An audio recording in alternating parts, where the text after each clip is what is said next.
This is TPC SAT Quick Tip number 36. We're working in Practice Test 5, Module 2, item number 26.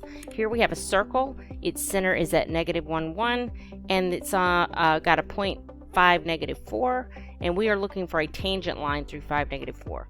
So step 1, let's make a table and put these points in the table. Next, click on the button next to Y1 and turn on your lines.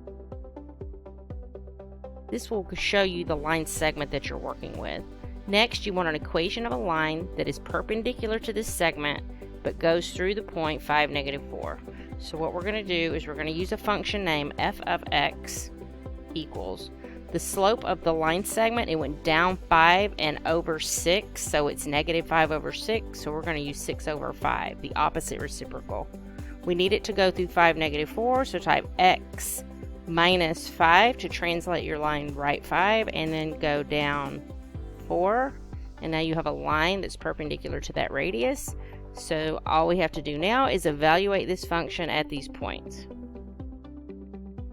F of 0 does not work. I want to get 6/5 and I don't, so now let's try f of 4. Click on the fraction bar and you will get 26/5. That does not work, and so the f of 10, and that does work. So the correct answer was C.